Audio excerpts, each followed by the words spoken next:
Pueden tomar asiento. Para dar apertura al evento, invito al doctor Dewar Rico Bautista, coordinador del evento, que nos brinde unas palabras.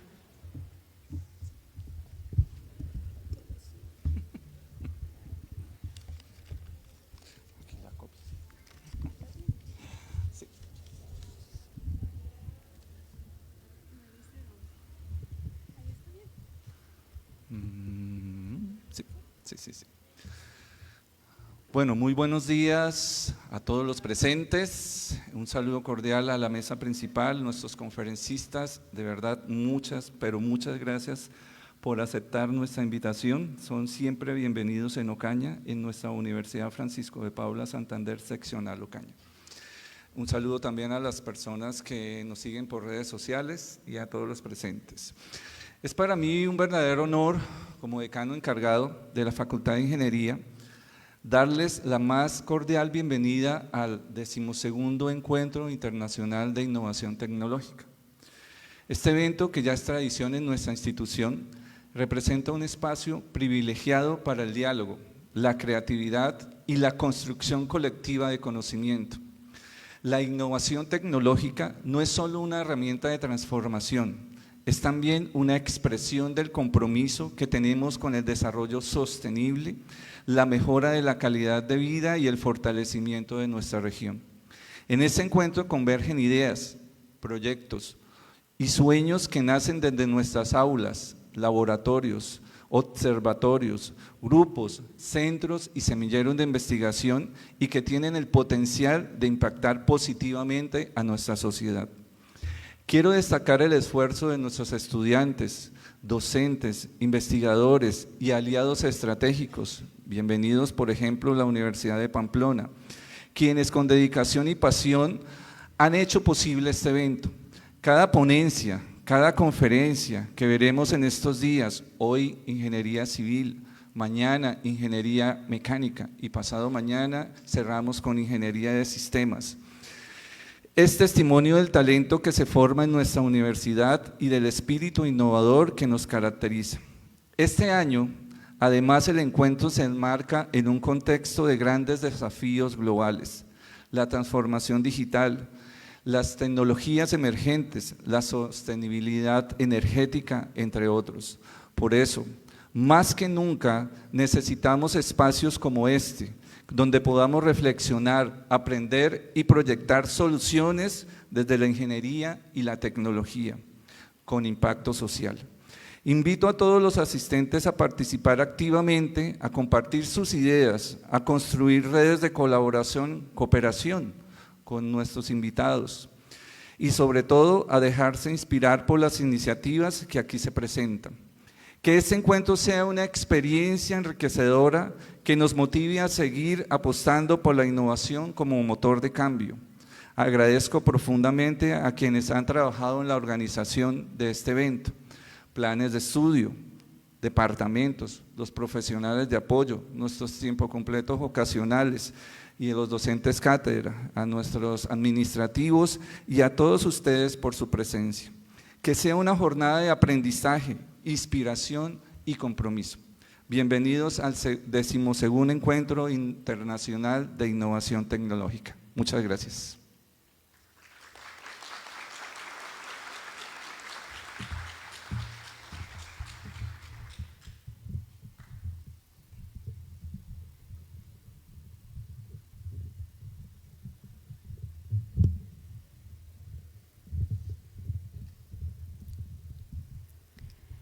Y de esta manera invito a la directora del Departamento de Civil, Magíster Susana María Plata Jiménez, a que nos dé unas palabras.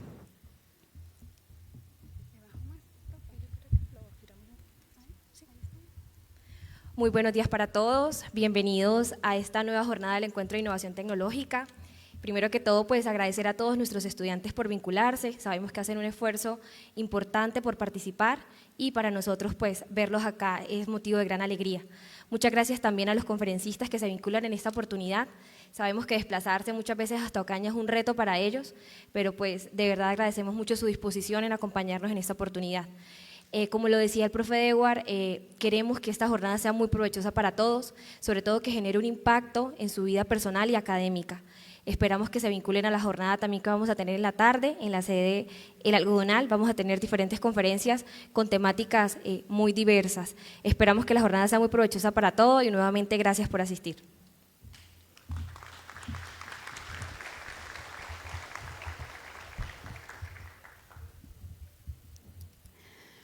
Para dar inicio a las conferencias, invito a las altas directivos y demás conferencistas que nos acompañan a bajar al auditorio para que nos acompañen durante el resto de conferencias. Nos quedamos con el doctor Estefan Leonardo Leiva Maldonado. El doctor Estefan Leonardo Leiva Maldonado, desde la Universidad Distrital Francisco José de Caldas, Colombia, con la conferencia titulada Estimación del deterioro en puentes vehiculares. Adelante. ¿Me oyen, verdad? Sí. Muchas gracias, mi amor. Ahí me escuchan bien ustedes, ¿verdad? No estoy muy acostumbrado a dar conferencias con micrófono.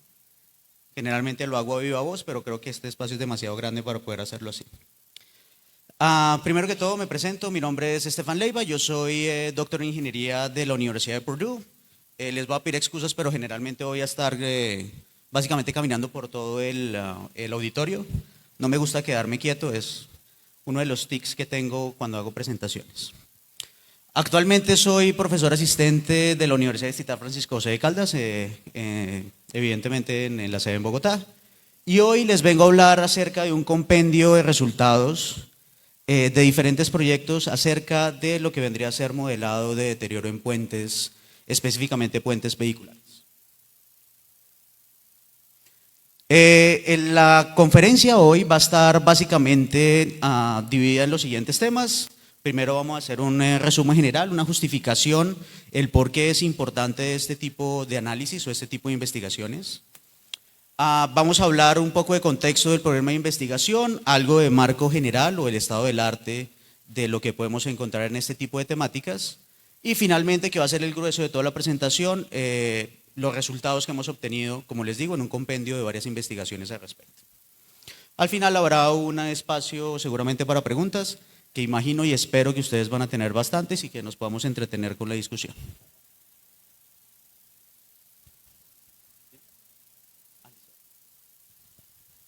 Muchachos, recordarles a todos, ahora que el doctor les dice, a través del aplicativo realizar sus preguntas a medida que él vaya avanzando con la conferencia para que sea mucho más fácil a la hora de la rueda de preguntas hacerlas. Siga, por favor. Gracias. Entonces, lo primero que debemos tener en cuenta es básicamente qué entendemos nosotros por puente. Y solo para dar un contexto general, un puente lo entendemos como una estructura de carácter aéreo que sirve para cruzar algún tipo de obstáculo. Obstáculos de diferentes estilos. Puede ser otro proyecto vial, puede ser un cuerpo de agua, puede ser un acantilado, básicamente cualquier cosa que impida que el desarrollo de nuestro proyecto pueda tener una conexión lineal terrestre. En el caso específico de lo que vamos a hablar hoy, estamos hablando de puentes vehiculares, es básicamente proyectos que están adscritos a diseños viales. Y como diseño vial, también tenemos que entender que el puente, por definición, es la estructura más costosa por metro lineal que podemos tener en este tipo de megaproyectos. Es por eso, y es apenas lógico, que sea de especial interés determinar cuál es el tipo de afectación en condición estructural de este tipo de estructuras. Estos tipos de estructuras son demasiado costosas. El hecho de que tengan afectación directa, pues va a repercutir en un gasto ante las agencias nacionales bastante importante. Entonces, como es también bien sabido y como podemos leer aquí en la diapositiva, pues una correcta administración de este tipo de estructuras no solamente repercute en la inversión directa de entidades estatales, sino que también repercute de manera directa en la vida de las personas. Estos proyectos básicamente están asociados no solamente a interacciones sociales, sino a interacciones comerciales entre diferentes zonas. Lo que para nosotros puede ser un puente común, para un sitio específico de la población puede ser la única vía de acceso, la única vía de conexión o mercado que tienen para sus productos. Entonces es importantísimo en este aspecto que la correcta administración y el correcto entendimiento de lo que puede pasar con este tipo de estructuras sea básicamente una de las mayores preocupaciones que tenemos a nivel nacional. Ahora, también quisiera resaltar que el hecho de generar este tipo de estudios no solamente va a preponderar en la vida de las personas, también tiene que ver mucho con la forma en que nosotros como sociedad hacemos allocation de diferentes tipos de rubros económicos. No es lo mismo que nosotros gastemos 2, 3 o 4 billones de pesos al año en reconstrucción de este tipo de estructuras de puentes a hacer la misma inversión para hacer puentes nuevos. Eso tiene repercusiones diferentes y repercusiones importantes en lo que es el Producto Interno Bruto. En ese sentido, y como podemos ver aquí en la diapositiva, lo que vemos a la izquierda es básicamente el estado de deterioro de un puente común. Este es un puente en estructura metálica, es un puente de sección compuesta. Como podemos ver, se ve un deterioro importante en la viga o en la conexión de continuidad de las dos vigas, y se ve un deterioro importante no solamente en la bancada el voladizo, sino también en las barandas barandas de tráfico. Es por esto que es apenas lógico que nosotros tratemos de entender este problema, producto de que cuando ustedes ven una estructura de estas en estas condiciones, lo primero que van a pensar como usuarios es: yo por ahí no paso ni a bala. O sea, ni por el putas me dejo pasar por ahí. Soy un poco altisonante en algunas ocasiones, les pido excusas si se sienten un poco abatidos por el lenguaje, pero pues me parece que es una forma de conectar un poco más con la audiencia. En ese sentido, pues nosotros tenemos que ser responsables con lo que vamos a hacer. Otra de las características o las justificaciones que tiene este problema es que evidentemente la investigación acerca de esto no es nueva. Nosotros venimos investigando deterioro de puentes más o menos desde los 60s.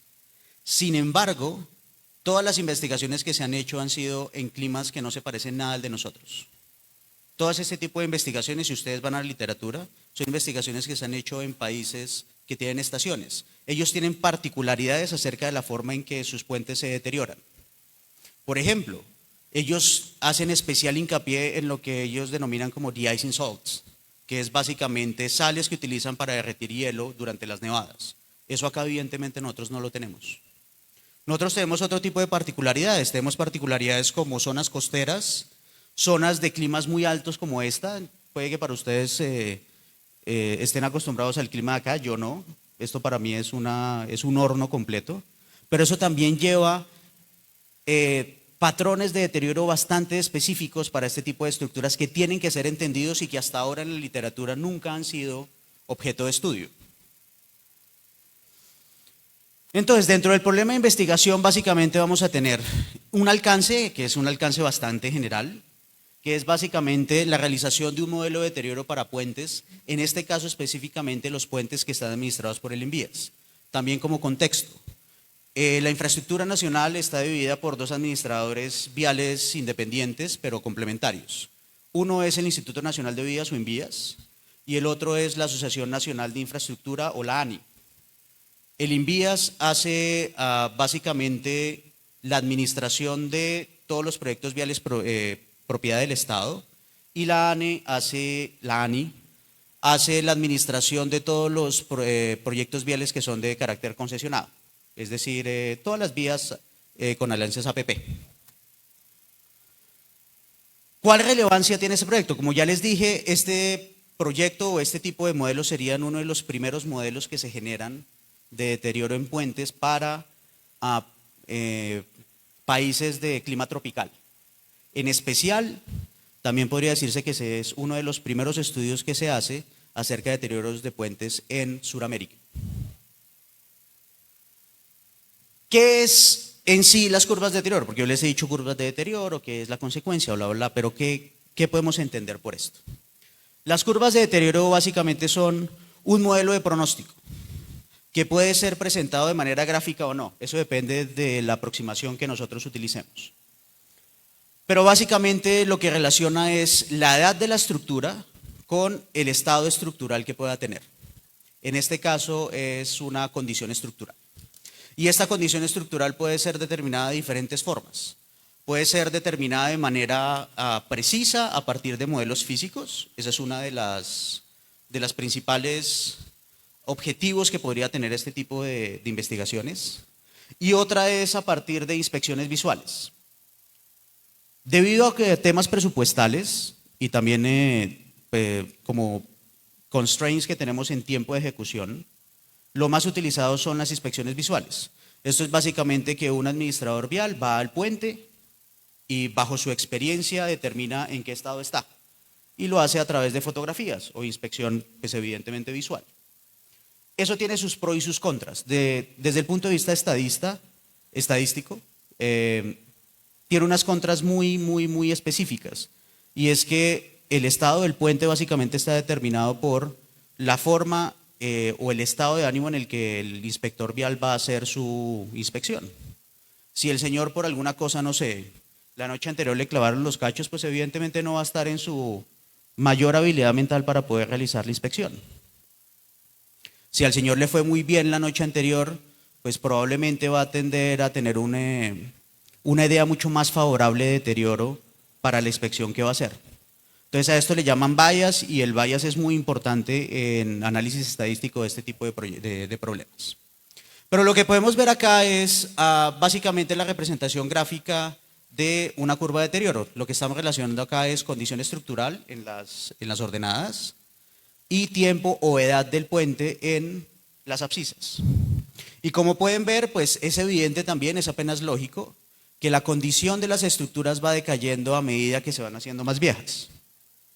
Esto se puede presentar por diferentes motivos: mal uso de la vía o simplemente deterioro general de la estructura. Los materiales, a medida que va avanzando el tiempo, pues evidentemente se van a desgastar.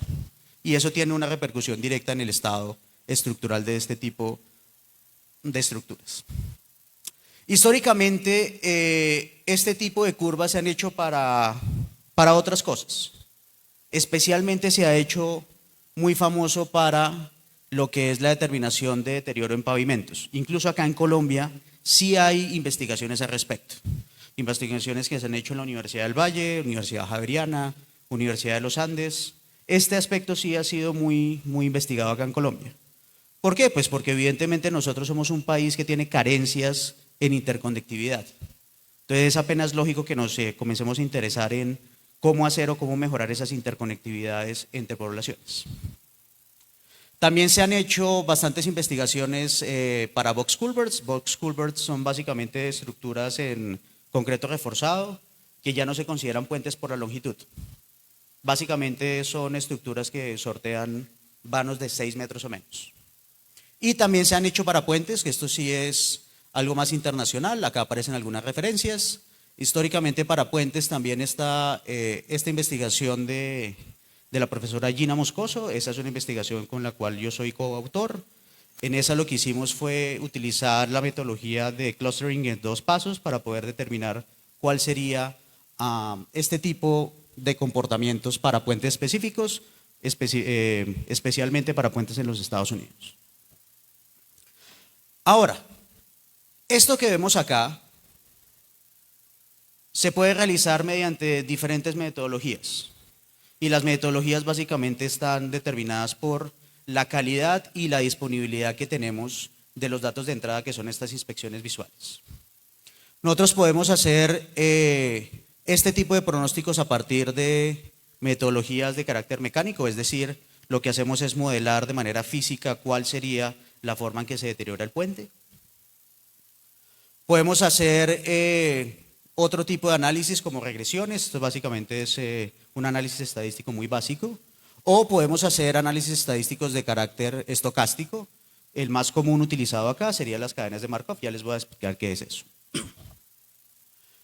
Pero en últimas, lo que pretendemos con esto es generar unos perfiles que vendrían a ser los perfiles de uso de la estructura.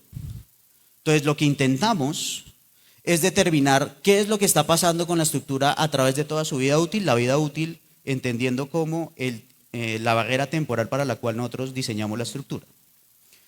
En el caso específico de puentes, especificaciones como la AASHTO o el Código Colombiano de Puentes del 2014 especifican que esta vida útil debería ser entre 75 y 100 años.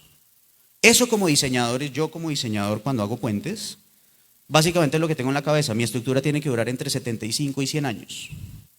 Y el problema acá, ¿eso realmente es cierto? ¿Qué necesito para que esa estructura dure tanto? Ustedes han visto, no sé qué tantos proyectos viales han desarrollado por acá cerca, han visto puentes hechos, me imagino que no hace muchos años. ¿Ustedes se han puesto a determinar en qué estado están esos puentes que se hicieron no hace tanto? ¿Cuánta vida le queda a esos puentes? Eso también es una consecuencia de este tipo de investigaciones. Entonces, de manera general, esta representación gráfica lo que nos muestra es lo siguiente. Tenemos una estructura que básicamente se está deteriorando sin que le hagamos nada. Básicamente lo que hace el tiempo es deteriorar la estructura, tanto el concreto como el acero, corrosión, carbonatación, lo que sea. Eso es lo que está generando nuestra estructura.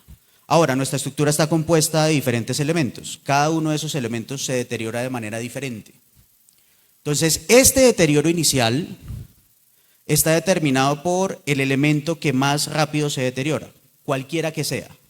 Dependiendo del punto del puente puede ser un elemento u otro, pero en términos generales es básicamente la condición crítica.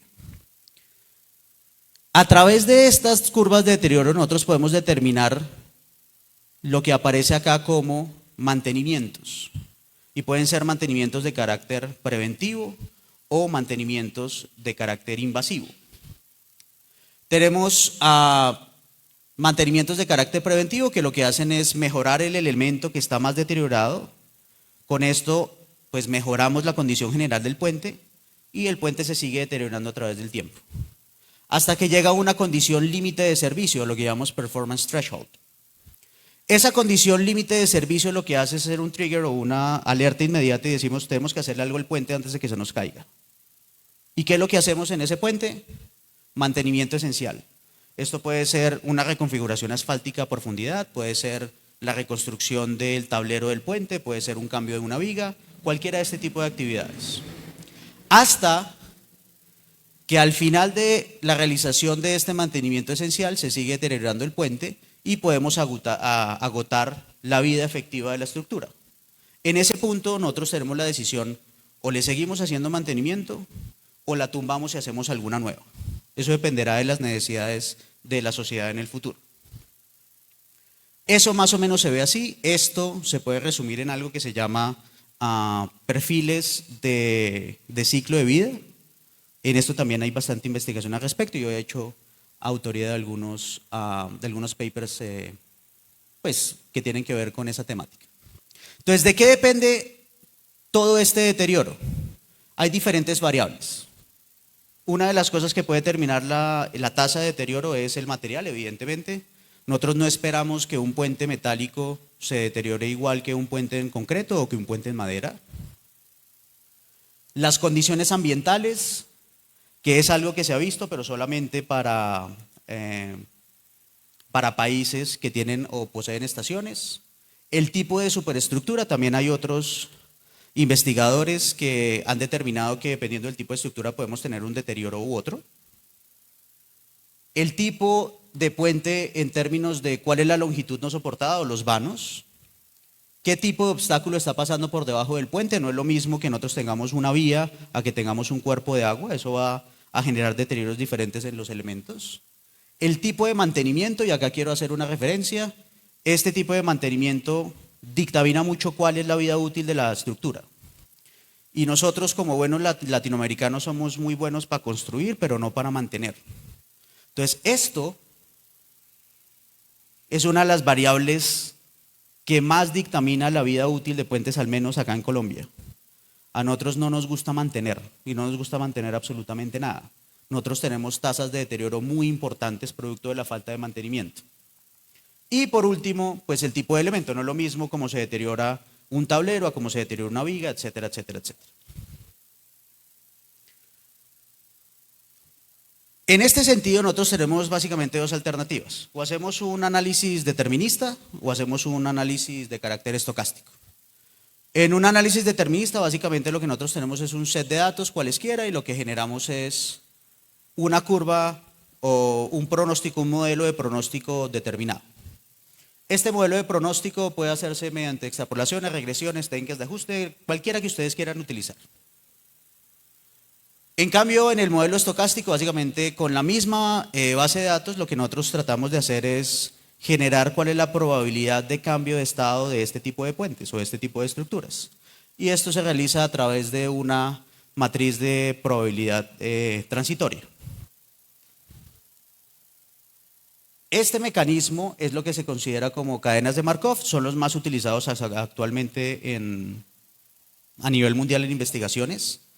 El único problema que nosotros tenemos en Colombia para poder utilizar este análisis estocástico es que nosotros no tenemos condiciones estructurales históricas de los puentes en este país. Desafortunadamente, la información que está disponible en el INVIAS o en la ANI es muy limitada. Entonces, al no tener un carácter histórico, pues básicamente este análisis es muy difícil de realizar. Ahora sí miremos algo de resultados. Y acá les voy a presentar los resultados de 3 investigaciones distintas.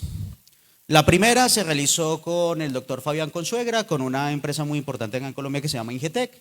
Ellos básicamente hacen diseños de represas, proyectos viales, son proyectos grandes. Los resultados que les voy a presentar se presentaron en la conferencia en Dinamarca de la International Association of Green Maintenance and Safety. ¿Cuál fue la motivación de este proyecto?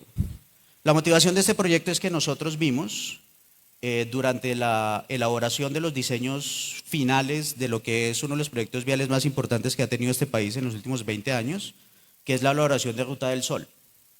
¿Qué pasó en Ruta del Sol? En Ruta del Sol, evidentemente, nosotros lo que íbamos a hacer era una ampliación, una mejora de un proyecto vial ya existente con la creación de nuevos tramos. El problema principal que vimos durante la ejecución de este proyecto es que habían muchos de esos puentes que estaban en una condición bastante deplorable. Tenían una afectación muy grande en condición estructural. Específicamente, los que más nos preocuparon eran 43 puentes. 43 puentes que tenían la siguiente problemática. Estaban diseñados para un concreto de resistencia a 28 días de 21 a 42 megapascales. Y al ver que visualmente se veían tan deteriorados, pues nos dio por hacer ensayos de laboratorio para caracterizar los materiales. Y eso nos arrojó que los materiales evidentemente no estaban ni a 21 ni a 42. Eran materiales que en algunos casos llegaban solo a 8 megapascales. 8 megapascales, casi un tercio de la resistencia esperada. Esto implica que cuando nosotros hacemos los análisis para la carga viva nueva que va a pasar por ahí, pues evidentemente el puente no sirve. Y el puente no sirve y como no sirve, pues nos toca hacer algo. Y ese algo es o se hace alguna repotenciación o se tumban y se hacen puentes nuevos. Pero ojo, son 43. Eso es mucha plata. Eso es un recurso muy importante de todo el proyecto vial. Otra de las cosas que nos llamó la atención es que, bueno, listo, 8 megapascales. Nosotros esperaríamos una resistencia tan mala para una estructura que ya agotó toda su vida útil, por allá los 75, 100 años. Pero son estructuras que tenían muchas, entre 10 y 15 años de haber sido construidas. Eran estructuras nuevas. Es un problema supremamente grave. Y eso nos da a entender, oiga, algo está pasando en los puentes de este país. Tenemos que mirar qué es lo que está pasando. Entonces, ¿cuáles eran las soluciones que nosotros podíamos tener a la mano? Entonces, lo primero, ¿realmente lo que estamos haciendo para analizar estos puentes es adecuado? Es decir, esta estimación o la precisión de esta estimación sí se asemeja a lo que realmente está pasando en la vida real en el puente.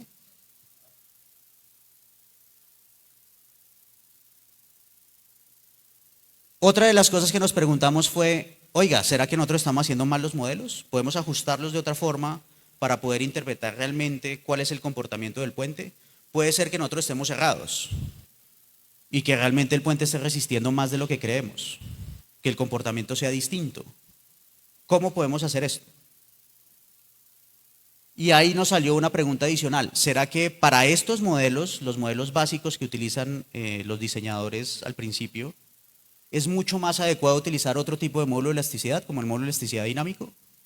¿O podemos seguir teniendo la misma aproximación del modelado con el módulo de elasticidad normal que utilizamos en cualquier otro tipo de estructura?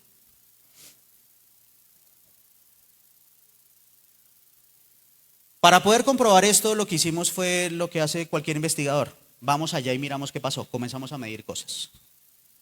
Y en este sentido, la mayoría o los puentes que nosotros escogimos fueron puentes en concreto reforzados, son básicamente puentes de luces muy cortas.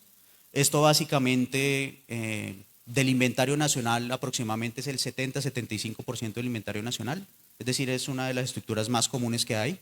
Y esto pasa básicamente en todos los países del planeta. Nosotros cuando generamos un proyecto vial, cuando intentamos o tenemos que proponer un puente, básicamente lo hacemos por el cruce más corto, pues porque nos va a invertir menos plata.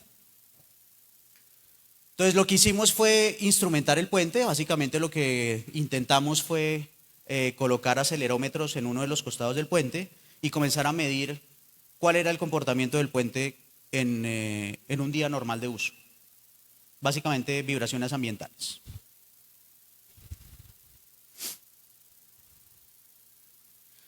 Entonces hicimos un procedimiento muy elemental, eso es básicamente la elección de picos de frecuencias. Nosotros teníamos nuestra señal en aceleraciones, en tiempo.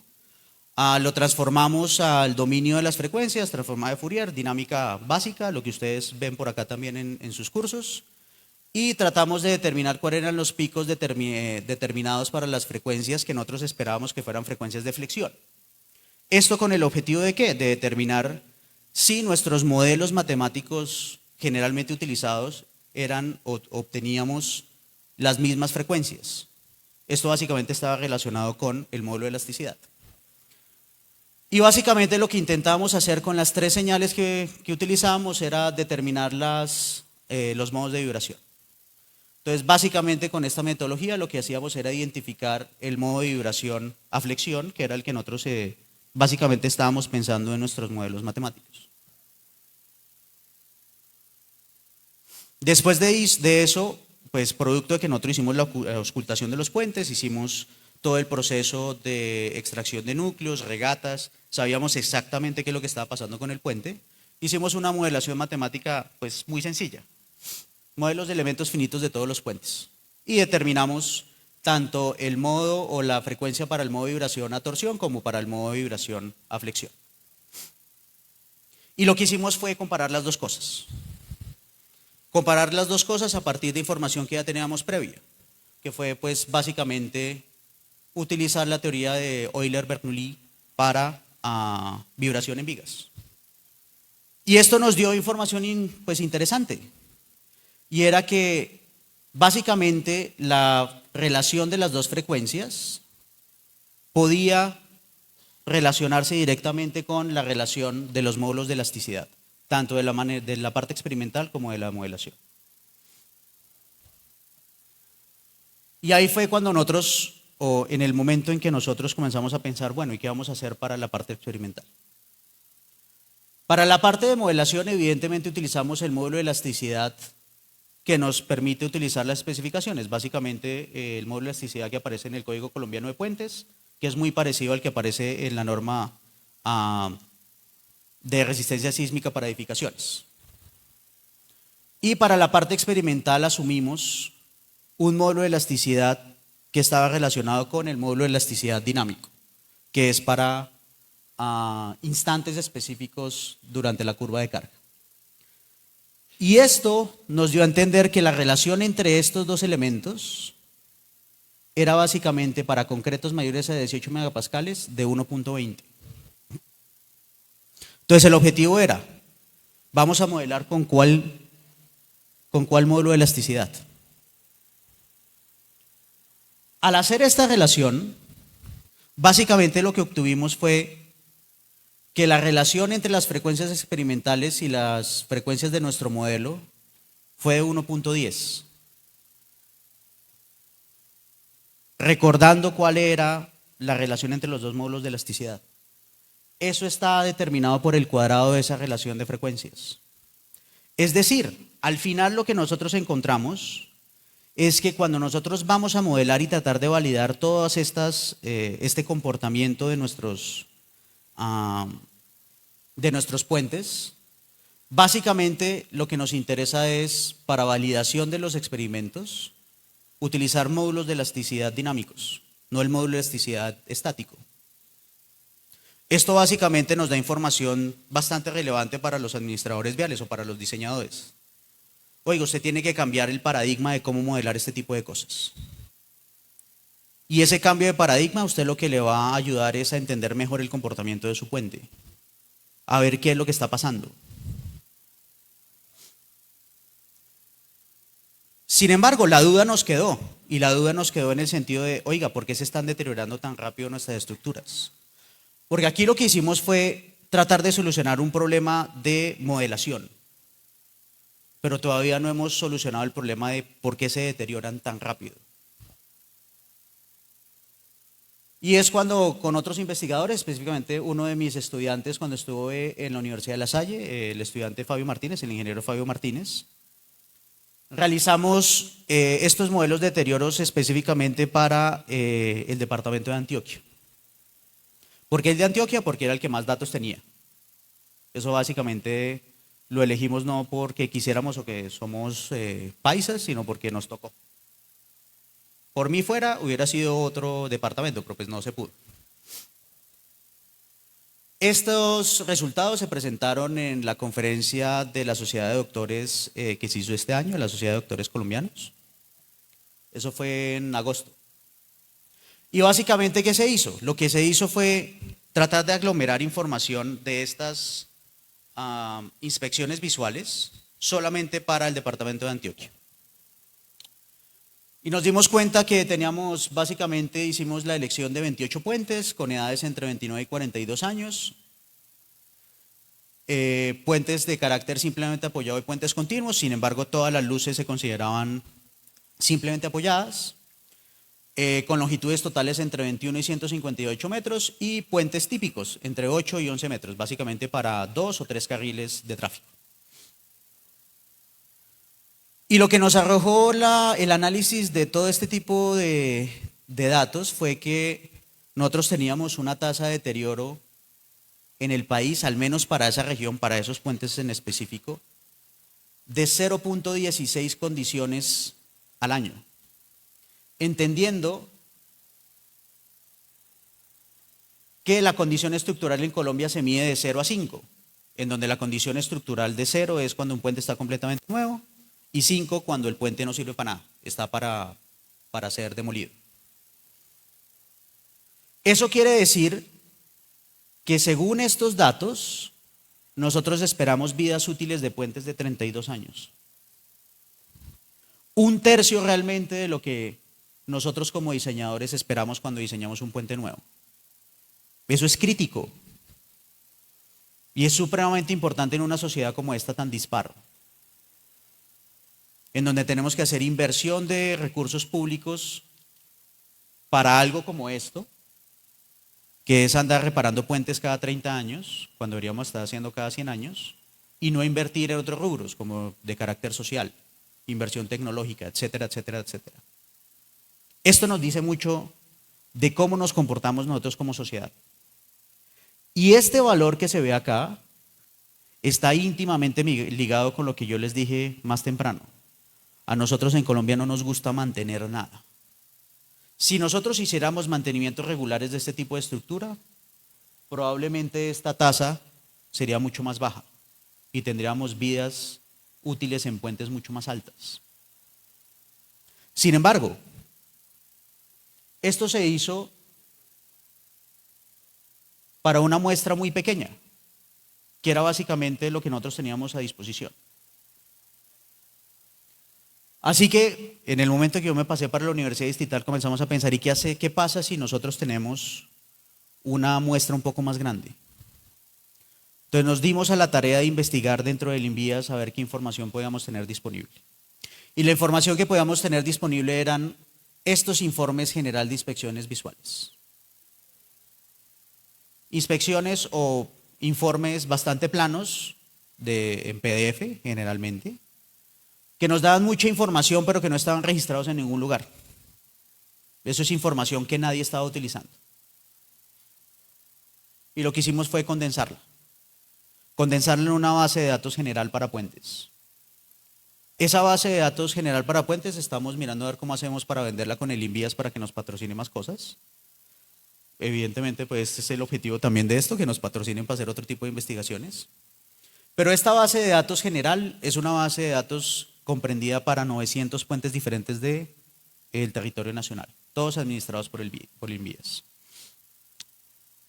Esto se hizo con los estudiantes Santiago Ruiz y Juan Rocha. Ellos van a presentar esta semana su tesis. Esperamos que tengan una buena calificación. Y lo que hicimos fue tratar de determinar cuál sería básicamente esa curva de deterioro para este tipo de puentes. En este caso, estos son los resultados que se obtienen para la condición general del puente. Si nosotros vemos la información base que tenemos de las inspecciones visuales, la calificación del componente puede ser la superficie, juntas, básicamente todos los elementos que componen el puente. Nosotros en estos resultados básicamente estamos utilizando la peor de las calificaciones de todos estos elementos, que es la que va a determinar la condición general del puente. Y nos dimos cuenta que si nosotros consideramos un puente en el cual se necesita hacer algún tipo de mantenimiento crítico, que sería un threshold de una calificación de 3, tendríamos una vida útil más o menos de 70 años. Es decir, nuestros puentes no están tan mal. Puede que los resultados que obtuvimos con la otra base de datos sean de puentes o de outliers muy específicos, es decir, puentes realmente deteriorados. Sin embargo, nos pusimos a hacer otro tipo de análisis. Esto es básicamente utilizando el promedio de las edades para el promedio de las calificaciones para las mismas edades. Acá hay puentes que tienen la misma pero diferentes calificaciones. Y esta es básicamente filtrando los datos, que es básicamente dándole un poco de coherencia a los datos originales. Es decir, nosotros no esperamos que un puente que tiene más de 30 años se considere como un puente nuevo. Eso evidentemente es falta de información. ¿Eso qué quiere decir? Que alguien no registró que se le hizo un mantenimiento preventivo, que se le hizo un mantenimiento a gran escala, que se hizo una reconstrucción del puente. Entonces lo que hicimos fue darle un poco como de orden a ese tipo de datos. Y lo que concluimos con esto fue que básicamente nuestros puentes no están durando tanto como creíamos. Están durando más o menos entre 40 y 60 años. Muy acorde a los resultados que nosotros tuvimos para el proyecto de Ruta del Sol. Entonces ahora lo que queda para investigaciones siguientes es cuáles son las variables que dictaminan este deterioro tan grande en Colombia. Puede ser variables de tipo climático, nosotros tenemos climas diferentes. Podríamos hacer este análisis para diferentes regiones. Es diferente la forma en que se deteriora un puente en la costa o un puente aquí en la zona cercana con la frontera con Venezuela, en el Orinoco, en la Amazonía. Hay que hacer ese tipo de análisis dispares. Eso es algo que nosotros estamos trabajando en este momento. Como conclusiones, pues básicamente una de las más importantes es que pues acá en Colombia no tenemos datos y nos toca reconstruirlos a partir de los datos que podamos encontrar en diferentes asociaciones, entre ellas el INVIAS. Entonces uno de los proyectos que tenemos ahorita que estamos desarrollando con nuestros estudiantes es ir hasta el Instituto Nacional de Vías y mirar qué es lo que hay, porque digitalmente no hay nada. Entonces me toca básicamente mandar una tropa de personas como ustedes para que vayan y busquen en los registros físicos del INVIAS para ver qué podemos conseguir. La elaboración de modelos a partir de ensayos mecánicos es muy costoso, que es básicamente lo que hicimos en Ruta del Sol. Eso implica que tenemos que ir a hacer ensayos y los ensayos son costosos. Imagínense hacer todos esos ensayos para la red vial nacional, que son más o menos 17.000 puentes. Pues no hay presupuesto para poder hacer eso, no hay forma de hacerlo. Entonces nos toca seguir confiando en las inspecciones visuales, que son mucho más rápidas. Otra de las conclusiones que, si bien los resultados que nosotros obtuvimos fueron a partir de información muy limitada, sí corresponden más o menos con los resultados obtenidos en las 3 investigaciones que hemos realizado. Es decir, nuestros puentes sí se están deteriorando de una manera distinta y se están deteriorando de una manera acelerada. Tenemos que comenzar a determinar por qué. También, dependiendo de la viabilidad que tenga en la adquisición de los datos de entrada, nosotros podemos hacer modelos diferentes, no solamente para el puente en sí, sino para los diferentes elementos del puente. Eso también nos puede dar información adicional de cómo deberíamos mantener los puentes en nuestro país. ¿Qué es lo primero que deberíamos tener en cuenta? ¿Deberíamos tener una política nacional de administración de puentes distinta? Por supuesto que sí. Y eso implica que desde el gobierno nacional o desde las administraciones nacionales tuviéramos una hoja de ruta. Es decir, en la hoja de ruta nos pueden decir, oiga, usted tiene que hacer en todos los puentes, cuando cumplen cierta edad, tiene que comenzar a hacer este tipo de mantenimientos preventivos. Y ese tipo de mantenimientos preventivos lo que va a preponderar en el futuro es que sus puentes vayan a durar más. Ese tipo de políticas administrativas no las tenemos. Y creemos que son importantes para poder tener una mejor infraestructura nacional. Yo creo que ya se me acabó el tiempo, ¿verdad? Sí. Listo, muchas gracias. Vamos a dejar hasta ahí.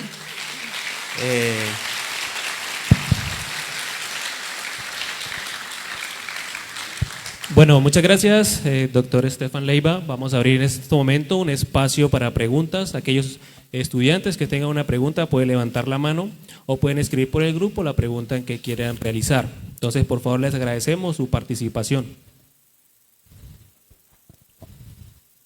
Ya, por acá hay una pregunta.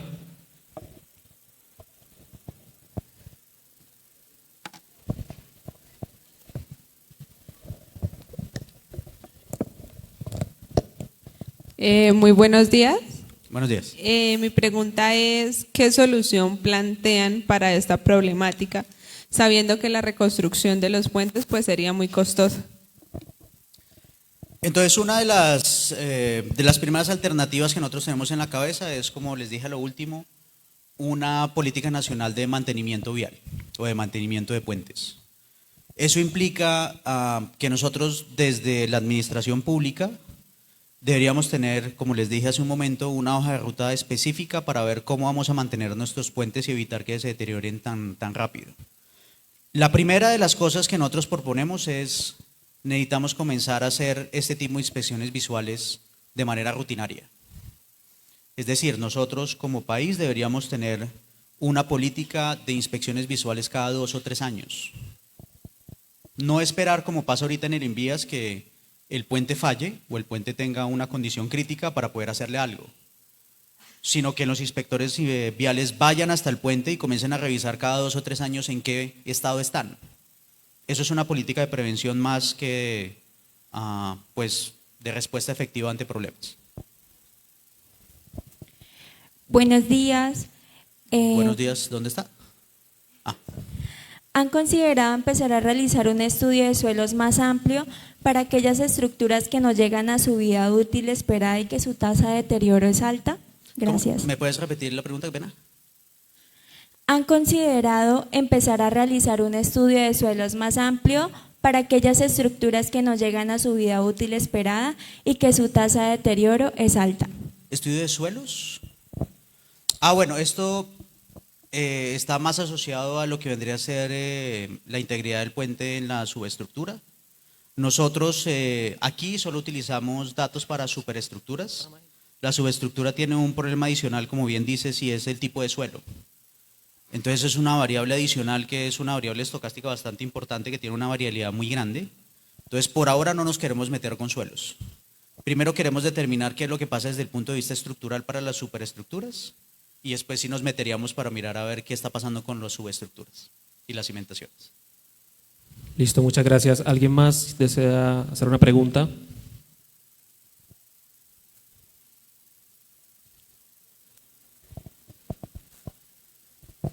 Buenos días. Buenos días. Este método de investigación tiene en cuenta el deterioro causado por las vibraciones sísmicas, cómo se miden y se tienen en cuenta sabiendo que son sucesos externos que no se pueden predecir en el lapso de la vida útil de 75 a 100 años.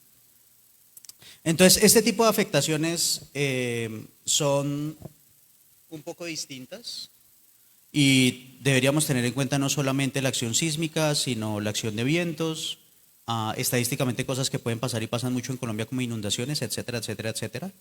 Esto hace parte de la extensión de este proyecto. Nosotros por ahora no queremos meternos en eso porque todavía no sabemos cómo se deterioran normalmente las estructuras. Entonces, hasta saber cómo se deterioran las estructuras normalmente, no podemos meternos con un análisis de multihazard, pero eso es algo que evidentemente en el futuro está proyectado. ¿Alguien más? Por allá hay otra al fondo.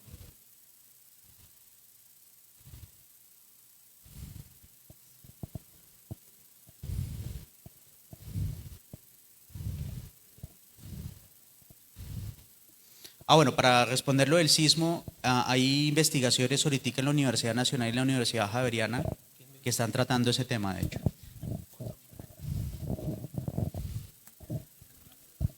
Buenos días. Buenos días. Mi pregunta sería básicamente que al momento de realizar estos estudios se enfoca a un tipo específico de puente o varía según las características que se presenten en el diseño arquitectónico o estructural, debido a que pues el estudio, pues no sé si no me di cuenta, no especificó si es un diseño específico o algo más general. Ok. Análisis. Nosotros hemos visto en investigaciones con bases de datos mucho más robustas. Por ejemplo, la referencia que les di de la profesora Moscoso, de la cual yo soy coautor, que sí hay tasas de deterioro o curvas de deterioro distintas dependiendo del tipo de superestructura. Es decir, no es lo mismo una estructura preesforzada que una estructura en concreto reforzado, que una estructura en acero. Eso se puede hacer con una base de datos más robusta. Con la base de datos que tenemos nosotros, hasta ahora solo podemos hacer pronóstico de condiciones generales para puentes en Colombia. Si logramos obtener la información del INVIAS que queremos obtener, ya podríamos hacer análisis específicos para diferentes tipos de estructura, porque yo estoy de acuerdo con usted, deberíamos tener ese tipo de discretización en los análisis. Pero por ahora con la base de datos que tenemos no se puede. Buenos días, ingeniero. Buenos días. Mi pregunta va más allá, enfocada a que, digamos, usted mencionaba que pues se diseñan, digamos, en este caso los puentes, o se construyen, pero no se buscan mantenerlos, ¿cierto? Ajá. Y pues se hablaba de que una de las soluciones a estos problemas es el mantenimiento a su estructura. Pero entonces, ¿de qué manera, o bueno, qué considera usted que son los factores que en nuestra sociedad, en este caso en el sector de la ingeniería civil, se tenga como premisa el no buscar que una estructura se mantenga?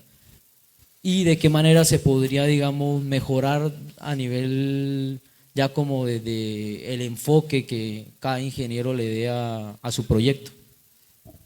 Aquí me meto en una cabeza medianamente de 11 varas, porque la respuesta no tiene nada que ver con ingeniería civil. Desde el punto de vista de los proyectos grandes, nosotros sí pasamos un documento base que es básicamente las especificaciones técnicas. Y en las especificaciones técnicas, someramente se hace el nombramiento de mantenimientos. El problema es que esto no es una camisa de fuerza para el administrador. Eso es simplemente como una recomendación. Entonces nosotros tenemos dos problemas para no hacer mantenimientos e inspecciones visuales regularmente. Una, de carácter económico. No hay la disponibilidad presupuestal para poder hacer esto regularmente. ¿Y por qué no hay pues, plata para hacer esto? Pues porque, como yo les mostré, estamos reconstruyendo puentes muy seguido. Entonces, o reconstruimos puentes o mantenemos otros. Pues ante esa elección, pues el administrador vial va a decir, pues reconstruyamos los que ya no se pueden utilizar, porque son importantes para la interconectividad. Y la otra parte es una respuesta además de carácter político. Al político al final no le interesa la visión a largo plazo. Entonces el político lo que hace es proponer el puente, construirlo, y se hace durante los 4 años que tiene su periodo. pero de ahí para allá ya no es problema de él. Él lo que hizo fue hacer el puente y pues se jacta en su campaña electoral para decir yo hice un puente. Que nadie lo está manteniendo ya no es problema de él. Entonces es un problema de carácter más político, de visión de dirigentes.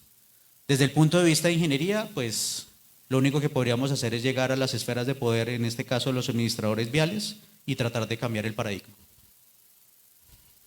Bien, muchas gracias, doctor Estefan. Para terminar, aquí en el grupo de WhatsApp nos hacen esta pregunta. ¿Cada cuánto tiempo se debería realizar mantenimiento a un puente y qué tipo de mantenimiento es el más adecuado para garantizar su seguridad y durabilidad a largo plazo?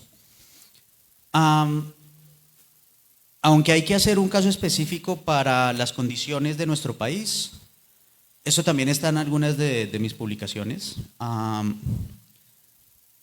Generalmente lo que se propone es que las inspecciones visuales, como les digo, se hacen entre cada 2 o 3 años. Nosotros esperamos que se hagan reconfiguraciones asfálticas entre 20 a 25 años, es decir, que durante la vida útil del puente nosotros esperamos 2 reconfiguraciones asfálticas distintas. Una reconstrucción completa del tablero cada 50 años, es decir, que durante la vida útil de un puente se espera que se reconstruya el tablero una sola vez. También se espera que haya concrete patching, que eso es, ¿cómo se traduce eso acá en Colombia? No sé. Es como una ayudita, ¿cómo? Reparcheos. Reparcheos y básicamente sellado de agrietamientos en estructuras de concreto. Esto debería hacerse entre 5 y 10 años, cada 5 y cada 10 años. Todo este tipo de actividades de mantenimiento lo que van a hacer o preponderar es que nuestras estructuras no solamente lleguen a 100 años, sino hasta 120, 130 años. Pero eso pues implica que tenemos que invertir bastante platica para poder hacer todo esto. Bueno, damos cierre a la sección de preguntas y un aplauso por favor al doctor Muchas Estefan gracias. Leiva.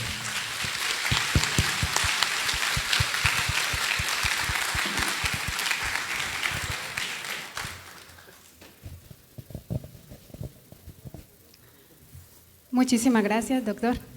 La invitamos a seguir compartiendo y viendo las conferencias. Invito de esta manera al escenario al doctor Paul Alexander Basnak desde la Universidad Católica de Maule, Chile, con la conferencia titulada Ingeniería de Transporte en el siglo XXI, tecnología y sensibilidad para mejorar la vida de las personas en entornos desfavorables.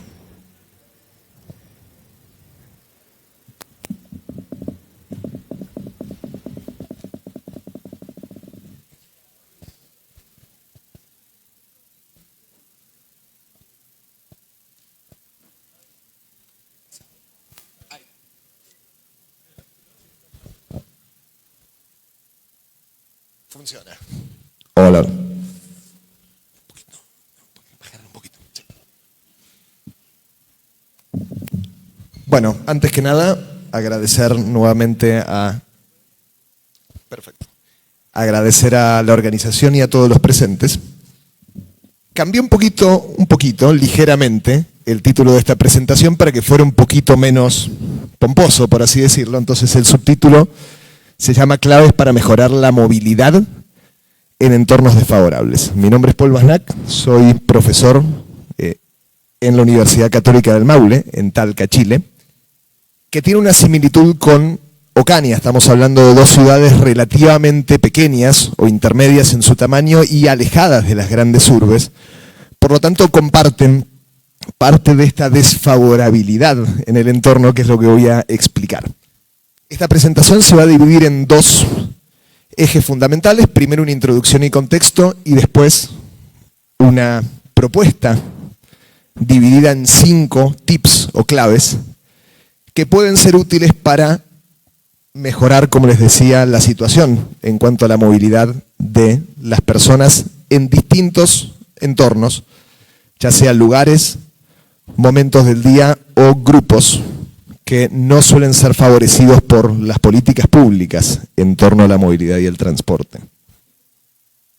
Como esto es una conferencia de ingeniería civil, me gustaría empezar por lo que es una definición de ingeniería civil. Acá entré y le pedí a la inteligencia artificial que me hiciera una nube de palabras relacionadas con la ingeniería civil.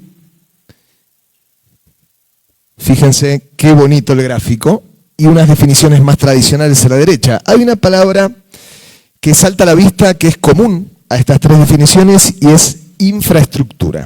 ¿Está bien? La ingeniería civil podría definirse como la disciplina profesional que se encarga de la infraestructura en todas sus etapas, desde el diseño y la planificación hasta la construcción y la mantención. Cuando hablamos de infraestructura, ¿de qué hablamos? Bueno, hablamos de cosas muy diversas que van desde la construcción de viviendas, hogares, casas, departamentos, edificios públicos, hasta lo que se denomina obra pública, tanto como conducciones de agua, calles, veredas, semáforos, etc. Esto tradicionalmente se agrupa, tanto desde la disciplina como desde la misma enseñanza, en tres áreas, que son construcciones y estructuras, hidráulica y transporte, que es donde está centrada mi experiencia tanto como profesional como académico. Por lo tanto, me voy a enfocar en lo que es transporte y movilidad. Si vamos a una breve línea del tiempo de lo que son los principales hitos del transporte a nivel histórico, tanto en el mundo como en este continente, tenemos dos grandes momentos, por así decirlo. Uno que se extendió durante siglos y en donde se hicieron probablemente las tres de las invenciones más significativas en la historia de la movilidad, que son, en primer lugar, el transporte por agua. Ustedes saben que el 75% de la superficie del planeta es agua y no tierra propiamente dicha. En segundo lugar, la rueda, que nos permitió transportar cargas que antes no se podían transportar porque requerían de la fuerza humana, y nuestra fuerza está limitada básicamente a cargar nuestro propio peso o algo similar. Y en tercer lugar, el uso de los caballos como animal de transporte, tanto orientado a las personas y las cargas, que permitió aumentar ligeramente la velocidad. Antes, por tierra, esto se hacía a pie. Pasaron muchos siglos y la movilidad se estructuró en base a estas innovaciones, hasta que con la llegada de la Revolución Industrial, a fines del siglo XVIII en Inglaterra, y el surgimiento de las máquinas a vapor, ahí comenzaron, a partir de el tren en entornos suburbanos y rurales y el transporte público en entornos urbanos, comenzó una verdadera revolución en cuanto a las infraestructuras de transporte, que nos permitió aumentar la velocidad de nuestros desplazamientos y también hacer un transporte más eficiente y más seguro. ¿Qué tipos de infraestructuras de transporte hemos desarrollado en los últimos 2 siglos, básicamente? Bueno, desde túneles, esto es una vista lateral de lo que es el túnel por debajo del Canal de la Mancha entre Francia y el Reino Unido, aproximadamente 50 kilómetros de túnel a unos 100 metros por debajo del nivel del mar. Canales, puertos, puentes, a colación, este es el Golden Gate, una de las obras de ingeniería más maravillosas del siglo XX. Trenes de alta velocidad, aeropuertos, etcétera. Todas infraestructuras que, repito, tuvieron su desarrollo desde principios del siglo XIX, principalmente de principios del siglo XIX hasta hoy en día. En resumen, hay muchos aspectos positivos relacionados con el desarrollo del transporte en los últimos siglos, empezando con que hemos alcanzado tecnología que nos permite desplazarnos más rápido. El avión es un ejemplo patente de esto. Tenemos mayor seguridad vial, esto a través, en primer lugar, de lo que es el diseño geométrico de vías. El diseño geométrico de vías es una disciplina que surge básicamente en el siglo XX, pero también vehículos que son más seguros en su concepción y en su diseño, y eficiencia económica que nos permite bajar los costos. Esto, el transporte en contenedores es una de las innovaciones más importantes en ese sentido. Todo esto es motivo de orgullo para los ingenieros civiles, ingenieros e ingenieras civiles. Sin embargo, y como ustedes sabrán, también tenemos esto. ¿Qué es esto? Es congestión vehicular, son accidentes, congestión visual y contaminación, transporte público en condiciones muy deterioradas y otros problemas de los cuales les voy a hablar más adelante. Todos estos son desafíos por resolver en algunos casos y en otros casos, viendo esto, en algunos aspectos estamos peor de cómo estábamos 200 años antes. Vamos a ver un poquito más en detalle a partir de datos y estadísticas. La congestión produce un deterioro en términos económicos de miles de millones de dólares por año en ciudades de Estados Unidos. Como ustedes sabrán, el tiempo es dinero. Cuando yo me demoro en viajar, en llegar de un origen a un destino, cuanto más me demore, menos tiempo voy a tener para desarrollar actividades productivas. Por lo tanto, hay una correlación entre un mayor tiempo de viaje y un perjuicio económico. Por otra parte, tenemos consecuencias negativas de los accidentes viales. Esto es un informe de la Organización Mundial de la Salud, nos muestra que hay más de 1 millón de víctimas fatales por año en accidentes viales. Y que estamos hablando de la primera causa de muerte para las personas entre 5 y 29 años a nivel mundial. Por otra parte, el transporte es uno de los sectores de la economía, de la sociedad, que más emisiones contaminantes genera. En el caso de Estados Unidos es el primero, a nivel mundial es el segundo detrás de la generación de energía. En resumen, ¿qué tenemos? Si bien las tecnologías más modernas han permitido mejorar la conectividad, y el avión es un ejemplo de ello, en la práctica hay ocasiones, y esto es particular de las ciudades grandes e intermedias también, en donde a pesar de que tenemos vehículos que nos permitirían en el papel ir más rápido, en la práctica la velocidad promedio de los desplazamientos en estas ciudades ha ido bajando con el correr del tiempo. Y además en algunos casos cada vez hay más accidentes y cada vez hay más víctimas fatales producto de estos accidentes. Dado este contexto en donde hemos visto que hay aspectos positivos, pero grandes desafíos por resolver también en torno al transporte, definamos que es un entorno desfavorable, ya que forma parte del título de la presentación. Hay una máxima en política pública que dice que gobernar es afectar intereses. ¿Qué quiere decir esto? Para llevarlo a la práctica, que toda decisión, en particular toda obra, tiene personas o grupos que se benefician con esta obra, pero también personas o grupos que se perjudican con ella. 3 ejemplos. Un puente, un peaje, esto es un peaje electrónico que se cobra en Singapur, hay otras ciudades en el mundo que también lo hacen. Es como el peaje típico que acá existen las carreteras, pero los vehículos tienen un dispositivo o hay cámaras que permiten identificar la patente de los vehículos y el peaje se cobra en forma electrónica automáticamente, en lugar de tener que detenernos para pagar este peaje con efectivo, con tarjeta, con un pase. Y a la derecha, lo que es un tren urbano o metro, como hay por ejemplo en Medellín, en Colombia. Estos 3 proyectos, que son muy distintos entre sí, podemos identificar grupos de personas beneficiadas y perjudicadas en los 3. Si me voy al puente de la izquierda, está claro que los usuarios del puente, que antes no disponían de un puente para cruzar, por ejemplo, a una isla, claramente van a poder ir más rápido, por lo tanto se van a ver beneficiados.